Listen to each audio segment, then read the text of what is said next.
There's 2 logos, 3 logos on this slide.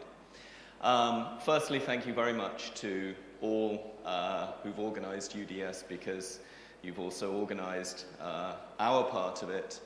Linaro Developer Summit is running in parallel with UDS, and we're very, very pleased to have you host us. Thank you very much. The first thing I want to say is that actually Linaro is just about 1 year old at the end of this month. So I won't make you all sing happy birthday, but I think a huge amount has been accomplished in this first year, and this is our first anniversary.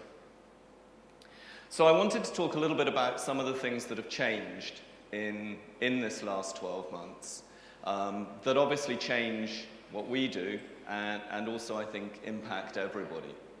The first is some extraordinary changes in the use of open source software in real-world consumer products. And there are a lot of reasons why that's a very good thing. Android in particular has startled a lot of people. If you look a year ago in, let's say, the third quarter of 2009, so 18 months ago, Android was in less than 5% of the world's smartphones. Only 4 quarters later, it was over 25%. It was close to 200 million devices. And now I think it has actually gone over 200 million. This is absolutely astonishing for a piece of software of that class. It's never happened before.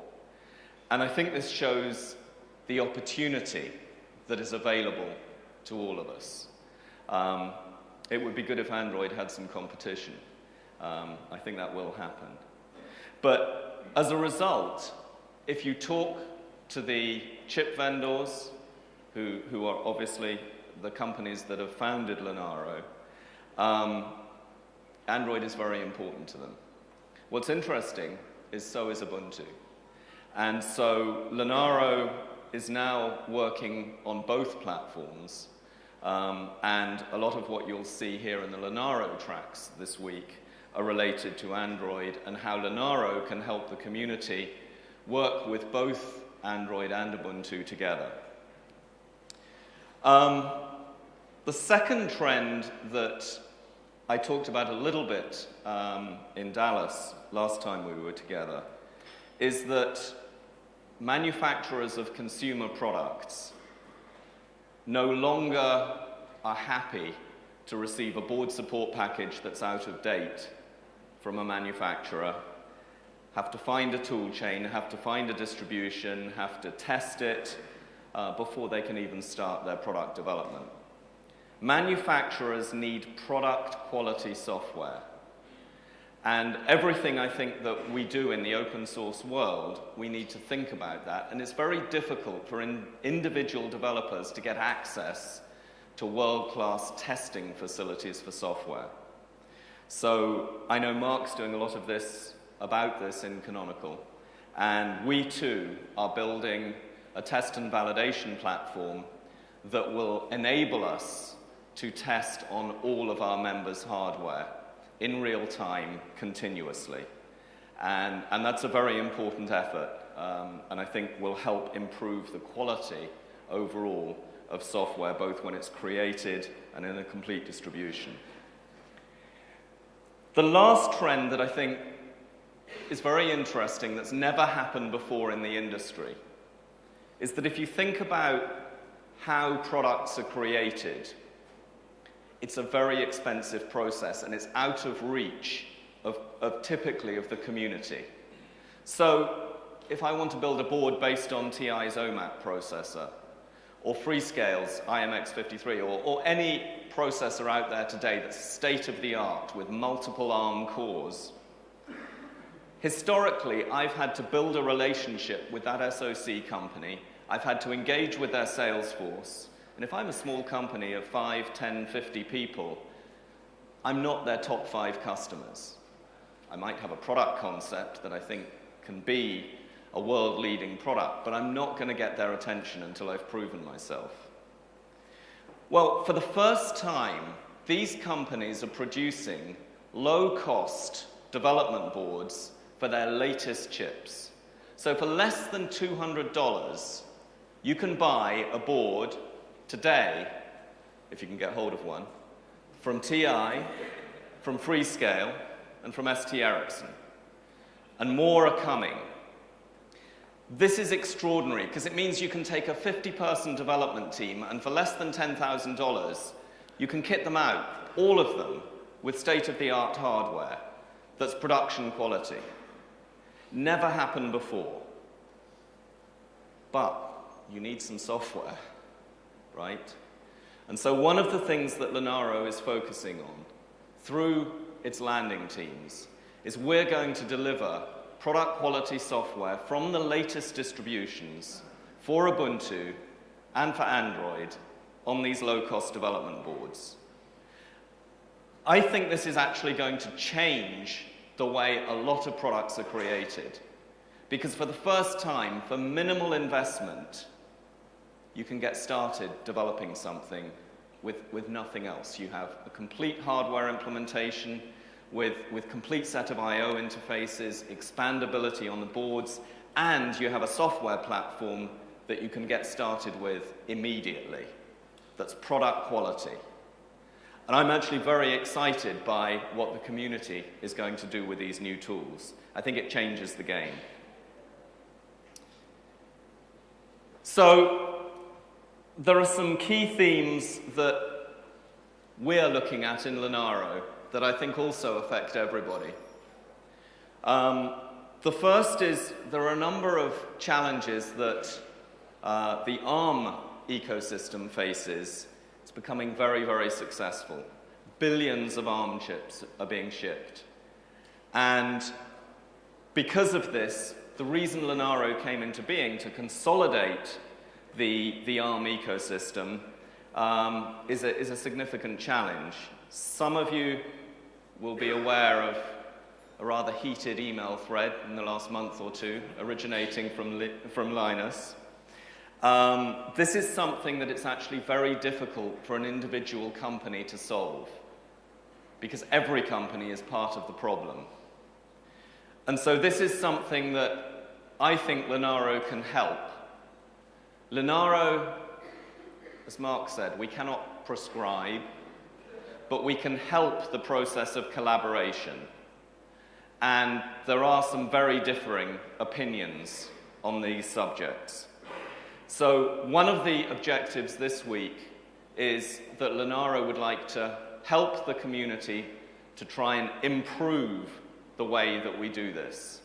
And David Russling, the Linaro CTO, will be leading some sessions on this that you will see on the schedule. Anybody who is interested in the subject of kernel upstreaming and consolidation, please attend those sessions and pass the word to the rest of the community. We want everybody's input. All we can do as Linaro is try and help frame the solution, and we can also contribute resources to whatever is decided. We make that commitment.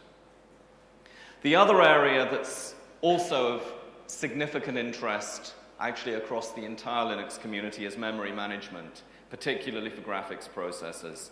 Here we're working with everybody in the community, not just Linaro members, SoC companies who are not Linaro members, graphics technology vendors, think of Imagination Technologies, think of NVIDIA. ARM don't get any special treatment here. They're another technology provider in the graphics world. And we would like to try and, again, seek some consensus on the way forward. And Jesse Barker, who heads up our graphics working group, has organized a mini summit that will be running Monday, Tuesday, Wednesday in the afternoons. Please do attend that. The other thing that I wanted to talk a little bit about is there's been a view that Linaro only produces technology once every 6 months. We have a cadence that's similar to Ubuntu. It kind of runs a month later. That's not the case. It's certainly not the case moving forward from today. Because of what we're doing in our working groups, because we're tackling these industry issues, we need to not run on a 6-month cadence. It's very difficult to work out when Android release anything. The nice thing about Ubuntu is it is on a fixed cadence. We have to cope with both communities. So our working groups push work upstream continuously as they do it. Our internal and community releases, so builds of the work that Linaro is doing in real distributions, including Ubuntu, happen daily. You can pull a daily latest build off our website at any time. But we're also going to deliver our technology in a more packaged format on a monthly basis. We already do this with the toolchain. We're going to do it with the kernel as well, and we're going to deliver Linaro's technology on a monthly cycle.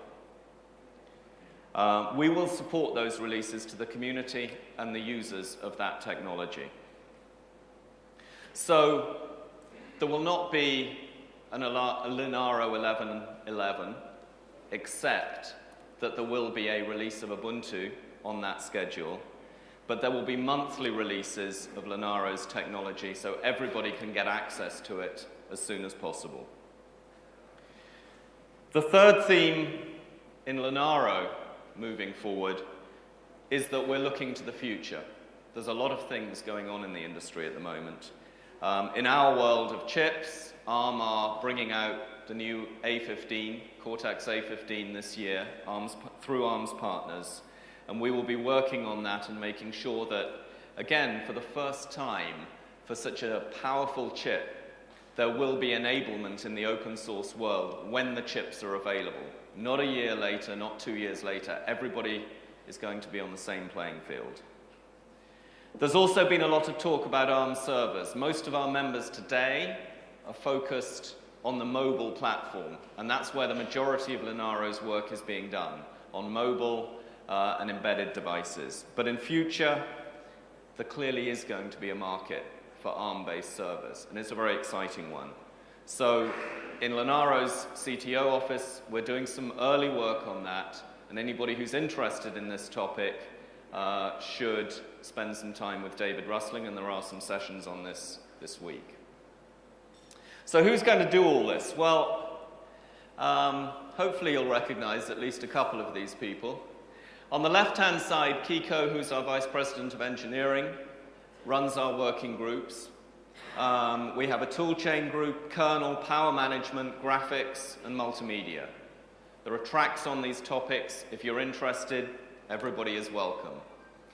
And then we have the platforms team that Alexander Sack runs, and they are responsible for both these builds of distributions of Android and of Ubuntu, called Linaro Evaluation Builds, and for the test and validation platform that we're building, which is Linaro Automated Validation Architecture. And on the right, in the sunglasses, is Joe Bates, who runs Linaro's member services, which deliver and ensure that our members' technology is brought upstream as quickly as possible. And so he runs the landing teams and also the technical support side of what Linaro is doing. The office of the CTO, there are a number of participants in that, led by David Russling, including Loic, and they have a remit across the entire organization. So this week, there are a couple of things I'd like to draw your attention to. There is this memory management mini-summit I mentioned earlier. This is important. We don't want to just talk. We want to get a plan of action. This is a difficult subject that's taken a long time to get to where it is, which is there's a lot of fragmentation. And we really want to help the industry agree on where should we go next. So please participate if this is an area of interest to you. The ARM kernel upstreaming discussions, again, if you're interested, please participate. And there is a power management mini-summit being run on Tuesday.